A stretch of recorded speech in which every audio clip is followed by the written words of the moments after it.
Any order, please? Wait. Yeah. Okay. I'd like to welcome everyone to the Finance and Governance Advisory Committee meeting held at the Muswell Shire Council, held at the Tech Building Meeting Room, level 1 at the Tertiary Education Centre, 87 Hill Street, Muswell, on Tuesday the 9th of June 2026.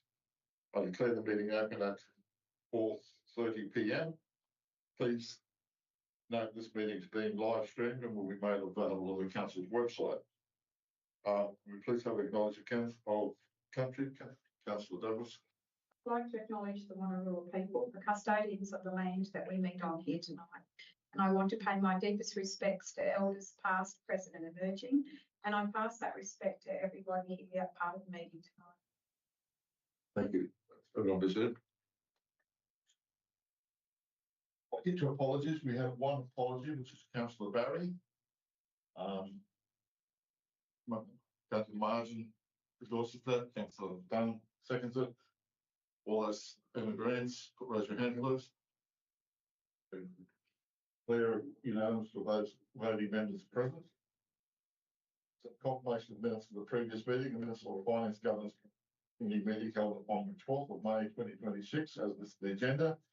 The recommendation is that the minutes of the Finance Government meeting held on the 12th of May 2026, a copy of which has been distributed to all members, be taken as read and confirmed as the true record. Do I have a mover and seconder for that motion? Councillor Morris, Councillor Martin. Any discussion? No discussion. I therefore put the motion. All those in favour of the motion, please raise your hand. I declare unanimous of all those voting members present. Disclosure of any pecuniary or non-pecuniary interests, starting on my left, Nil, and Martin, and on my right. There that no councillors have identified any pecuniary or non-pecuniary interests. There's no business arising. We'll go to 6.1, 6.2. 6.1. Okay. I'll refer back to my original document on that one. Okay, so you're possibly going to have to bear with me here because I don't have the copy of the motion. The motion is that the Finance and Governance Committee approve or not approve sponsorship to the Muswell Chamber of Commerce and Industry for the 2026 Going to Country event. Do I have a mover and a seconder? Mover, Councillor. I would like to move the Finance and Governance Committee not approve sponsorship to the Muswell Chamber of Commerce and Industry for the 26th Country event. All right. Do you have a seconder? That we not approve the sponsorship. Councillor Dunn. I think we might have to put that motion straight up as if it's a contract. We'll put that together. So we haven't any discussion, Councillor Bradley? Yeah, I have. A reason for that is last week, disappointingly, some details in front of me here, but last week, disappointingly, the Chamber of Commerce breakfast invited a person called Paul Scovey, is the Business Development Manager for Trace Research Services at the Newcastle University. Effectively what it is the Newcastle University's version of our melt. Almost exactly what it is. So they have a version, of course, their core business is they got a grant, I understand, some years ago, but their core business is the same core business as the melt. It's to attract innovation and attract industry to the area. In the case of Mr. Scovey and the university, his job is to attract business. His core job is to attract business to Newcastle. He works out of the University in Newcastle, which of course is in direct competition to the Muswell melt, of which this council and ratepayers in this community fund. Our melt currently got a 10-year contract, I understand, and we're about 6 or 7 years into that contract, so we still have a number of years.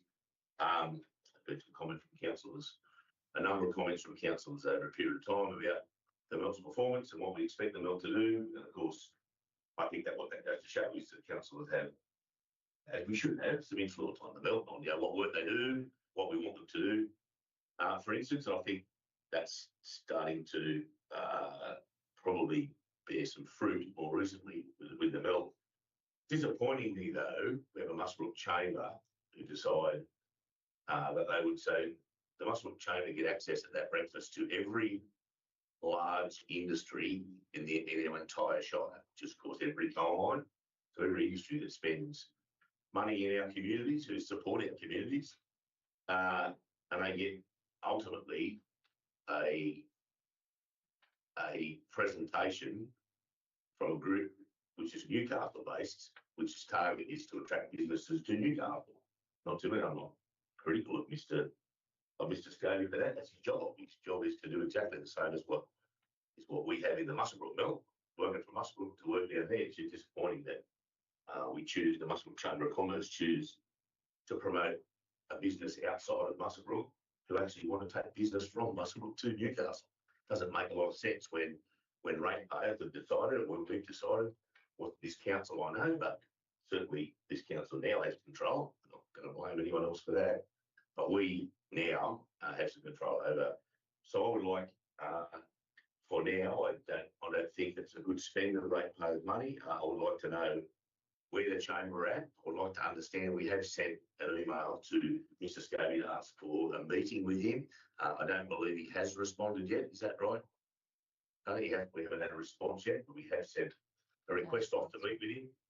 Yeah, so we haven't sent a request off to meet. We haven't had a response yet to meet, but I don't think, in my view, I don't think it's a responsible spend of ratepayers' money until we're concerned or until we're satisfied that the Chamber of Commerce want to work with council, or more importantly, want to work with this community. Can't put your hand out for money from council or hand out from the money from the same community you promote for business to leave it. So for that reason, I vote that we don't approve any sponsorship. Councillor Warren. Thank you. I thought you might. Yeah, I still agree 100% with Councillor Drayton. However, I do believe also that's a matter that should be taken up separately with the Chamber of Commerce and not diminish the opportunity for the people in the town to have an event that could become a significant event to have in the town. I do believe the council should be supporting the event, not the chamber. And there's a real distinction between those two, I think. I don't know, but I don't believe the chamber profit from the event. I think all the money they raise goes into the event and other events that they have for the town, of course, as well.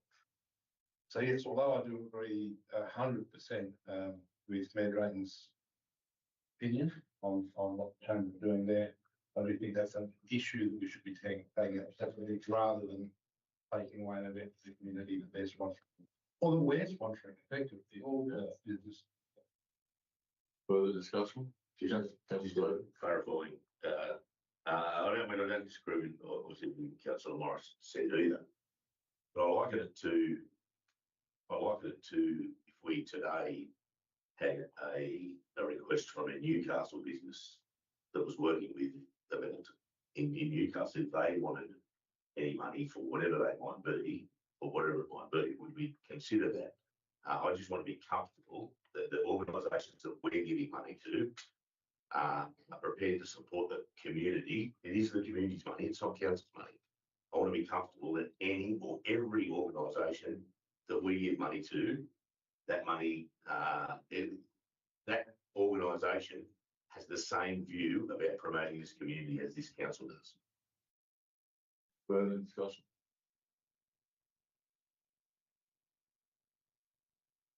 Well, we have a motion before us. All those in favour of the motion to not approve the sponsorship voting for the Muswellbrook Chamber of Commerce for the country event, please raise your hand. 3. Those against? Declare the motion for not approving the sponsorship that's been passed by vote of 3. Sorry, just to, if I could, we do plan to talk to, if they want to talk to us, we do plan to talk to the Chamber of Commerce, and once we get clarification from the Chamber, I think, and this is still some months away, once we get clarification from the Chamber, if we get clarification from the Chamber, Yeah. there's certainly plenty of opportunity before the electoral. I'd be blind with it. So that's what actually crossed my mind. And deferring motion might have been a better way to approach it. We have passed the motion now, but that motion stands.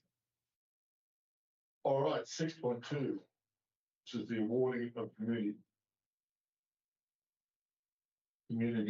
grant or contribution to Denver Children's Centre for a trivia night. The recommendation is that the Finance and Government Committee, oh, by the way, let me just check inside the door, because I think Mrs. Hayes was just there, and this thing is Finance and Governance, and we don't have the CFO here. I think she might be a reasonably important person to attend.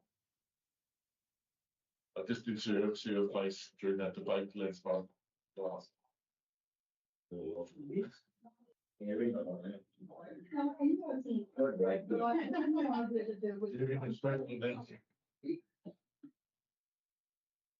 Okay, going back to 6.2 again, but one community grant for contribution to Denver Childcare Centre Trivia Night. The recommendation is that the Finance and Governance Committee approves the funding of 1,700 to the Denver Children's Centre under the Community Grants and Contributions Program 25-26 for the delivery of a community trivia night fundraising event to be held at Denver RSL on Saturday, the 27th of June 2026. Do I have a mover and a seconder? Councillor Morris, Councillor Drayton. Discussion? No discussion. I therefore put the motion. All those in favour, please raise your hand. Declared passed by those members present. 6.3, which is the council grant update. The recommendation is that the Finance and Governance Committee notes the information contained in the report and endorses council staff to review and apply for funding opportunities identified. Do I have a mover and a seconder? Councillor Morris. Have a seconder? Councillor Argent. Discussion? The only comment I've got, I know one particular grant application jumped out of me, and your mention of intersections earlier on. Councillor Drayton, there was a particular one for infrastructure developed for the expansion of housing and all the rest of it. I know there's one grant in there which specifically intersections was one of the things. All right, no more discussion. I've put the motion. All those in favour, raise your hand, please. I declare the motion passed unanimously by those voting members present. 6.4, the write-off of irrecoverable sundry debts 25 and 26. The recommendation is that the Finance and Governance Committee recommends that Council approves the write-off of sundry uncollectible debts totaling $271,440.68 as detailed in the report in accordance with clause 213 of the Local Government General Regulation 2021. Do I have a mover and a seconder? Councillor Dunn, Councillor Morris. Discussion? Councillor Morris. Thank you. Fortunately, this is the first time this has come around in my term as councillor. I haven't come around terribly often. The major debt of $202,000 for the debtors in liquidation. I'm assuming that we're not getting any part of the dollar and any recoveries for that. Which one? The big one. Yeah, $202,000. Although they're in liquidation, there must be potentially some recoverable funding in there. Yeah, I know. There's the 221 and then there's the 31 bonus inside of the business that's in receivership, doesn't it? I beg your yeah, page 46, it just has 202. It's the lion's share of the written off there. Yeah, and big 30,000 as well. Yeah. Excuse me, Mr. Chair, Mr. Poe.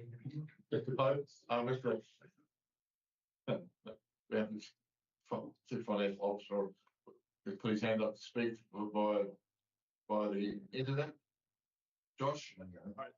Yes, at this stage, we're not expecting to recover any amount from that debt, which is unfortunate. But if anything does change in that front, we'll look to recognise that at a later period.